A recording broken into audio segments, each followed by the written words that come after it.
Hello everyone and welcome back to my channel. तो आज की जो पूरी वीडियो है वो रहने वाली है स्किल वर्कर वीज़ा के एक्सटेंशन से रिलेटेड कि अगर आप यूके के अंदर स्किल वर्कर वीज़ा पे हो या हेल्थ केयर वर्क वीज़ा पे हो तो आप उसमें एक्सटेंशन कैसे करवा सकते हो, कौन कौन से डॉक्यूमेंट्स आपके लगेंगे, क्या क्या सैलरी रिक्वायरमेंट्स रहेंगी, क्या आपकी पुराने वाली सैलरी ही लगेगी या फिर आपको सैलरी चेंज करनी पड़ेगी। तो उससे रिलेटेड डिस्कशन आज हम करेंगे इस पूरी वीडियो में। तो अगर आप लोग भी यूके में स्किल वर्कर वीज़ा पे हो और आपका वीज़ा भी 3 या 4 इयर्स का है और उसके बाद आपको एक्सटेंशन करवाना है तो ये वीडियो आपके लिए बहुत ही इंफॉर्मेटिव रहने वाली है। तो वीडियो को एंड तक ज़रूर देखना और अगर आप लोग चैनल पे नए हो वीडियो को लाइक शेयर और चैनल को सब्सक्राइब करना मत भूलें। अगर हम बात करें स्किल वर्कर वीज़ा और हेल्थ केयर वीज़ा की, जो भी लोग यूके में हैं उनको पता ही होगा कि अगर आप स्किल वर्कर वीज़ा पे वर्क वीज़ा ले रहे हो तो मोस्टली जो हमारा वीज़ा होता है वो 3 इयर्स का ही हमें मिलता है, कई बार 4 ईयर का भी मिल जाता है। सेम विथ हेल्थ केयर कि हमें जो वीज़ा अप्रूवल मिलता है वो 3 to 4 इयर्स ही मिलता है, बट हमें वीज़ा सेटलमेंट के लिए ILR के लिए अप्लाई करने के लिए इस वीज़ा कैटेगरी में 5 इयर्स कंप्लीट करने होते हैं, तभी हम एलिजिबल हो पाते हैं ILR के लिए अप्लाई करने के लिए। तो अगर जिन लोगों के पास 3 इयर्स का वीज़ा है उन्हें इस टाइम पीरियड के बाद जब उनका वीज़ा फिनिश होने वाला होता है तो वीज़ा एक्सटेंड करवाना होता है कि आपको अपने सेम ओनर के साथ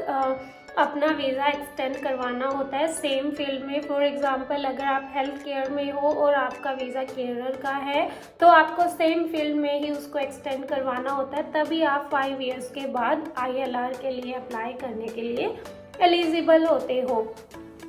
बट अभी जो यूके गवर्नमेंट है उसने इस चीज़ में भी प्रॉब्लम क्रिएट कर दी है। अभी यूके गवर्नमेंट ने एक न्यूज़ दी है कि जो बहुत सारे हेल्थ केयर वर्क वीज़ा पे लोग आए हुए हैं, तो हेल्थ केयर एक ऐसा फील्ड है जिसमें आपके आवर्स चेंज होते रहते हैं और यहाँ पे कोई गारंटी भी नहीं होती कि आपको किस टाइम पे कितने आवर्स मिलेंगे। कई बार आपको ज़्यादा भी मिल जाते हैं, कई बार आपको इतने आवर्स नहीं मिल पाते कि आप लोग इस वीज़ा पे यूके में सर्वाइव कर पाओ। तो यूके गवर्नमेंट ने अभी हाल ही में बताया है कि जो हेल्थ केयर वर्क वीज़ा पे लोग हैं वो कंपनीज लोगों को इतने ज़्यादा आवर्स प्रोवाइड नहीं करवा रही हैं, तो वो ऐसी कंपनीज अनाउंस कर रही हैं कि अगर वो मान लो 3 साल का वीज़ा लोगों के पास उन्होंने दिया हुआ है तो उसके बाद हो सकता है वो लोगों का वीज़ा एक्सटेंड ना करें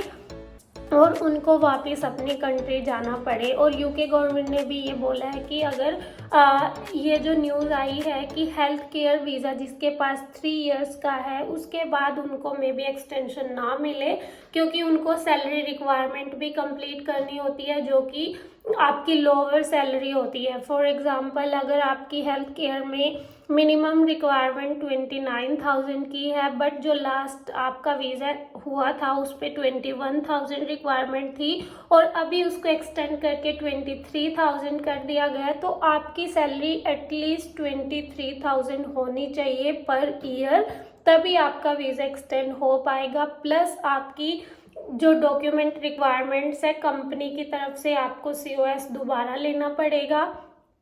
तभी आपका वीज़ा एक्सटेंड हो पाए। मोस्टली हेल्थ केयर कंपनी अभी रिफ्यूज़ कर रही हैं कि हम सिर्फ लोगों को 3 इयर्स का जो हमने वीज़ा दिया हुआ है उसी को कंप्लीट करवाएंगे, उसके बाद हम वीज़ा एक्सटेंड करवाने के लिए मतलब उनको कोई ऑफ़र नहीं देंगे, क्योंकि हमारे पास लोग बहुत ज़्यादा हो गए हैं, इतने लोगों की हमें रिक्वायरमेंट्स नहीं है। उसके साथ ही यूके गवर्नमेंट ने ये डिसीजन इस करके भी लिया है क्योंकि अभी जो लास्ट ईयर में स्कैम हुए हैं सबसे ज़्यादा केयर वीज़ा में ही हुए हैं, हेल्थ केयर में हुए हैं, तो इस वजह से यूके गवर्नमेंट थोड़ी स्ट्रिक्ट हो गई है। लोग यहाँ पे आए हैं वीज़ा लेके बट उनको पता चला है कि हेल्थ केयर कंपनी एग्जिस्ट ही नहीं करती, तो इस वजह से उनके साथ बहुत सारे स्कैम हुए हैं, लोगों को बहुत ज़्यादा लॉस हुआ है, तो इस वजह से भी स्ट्रिक्टनेस थोड़ी बढ़ गई है। तो ये बात हुई है हेल्थ केयर वीज़ा से रिलेटेड। बट अगर हम सेम ही कैटेगरी का वीज़ा देखें तो हमारा स्किल वर्कर वीज़ा भी सेम कैटेगरी जैसा ही होता है, जिसमें हमें 3 to 4 इयर्स का वीज़ा मिलता है और उसके बाद हमें एक्सटेंशन करवानी पड़ती है। तो एक्सटेंशन के लिए हमें सेम सैलरी रिक्वायरमेंट्स कंप्लीट करनी होगी, जितनी भी सैलरी होगी। साथ में हमें क्या करना है, हमें जो भी डॉक्यूमेंट्स है वो देने पड़ेंगे और हमारी मिनिमम सैलरी रिक्वायरमेंट को भी कंप्लीट करना पड़ेगा, जिसमें बहुत ज़्यादा डिफ़िकल्टीज अभी फेस करनी पड़। तो अगर आप लोग भी यूके में स्किल वर्कर वीज़ा पे हो या हेल्थ केयर वीज़ा पे और आपको अपना वीज़ा एक्सटेंड करवाना है तो सोच समझ कर ही डिसीज़न लेना और पहले ही कंफर्म करना अपनी कंपनी के साथ कि क्या वो आपके एक्सटेंशन प्रोवाइड करवाएंगे या नहीं करवा पाएंगे। क्या आपको जो मीन्स राइट आवर्स मिल रहे हैं, इनफ आवर्स मिल रहे हैं, या आपके आवर्स कम है तो चांसेस हो सकते हैं कि आपका वीज़ा कैंसिल हो जाए। तो इस चीज़ से रिलेटेड अगर आपको कोई भी डाउट है तो आप अपनी कंपनी के साथ क्लियर कर सकते हो, अदरवाइज़ आपको प्रॉब्लम फेस करनी पड़ सकती है लास्ट में और आपका वीज़ा भी कैंसिल हो सकता है। तो ये ऐसी इन्फॉर्मेशन थी जो कि यूके में अभी चल रही है और बहुत ही मतलब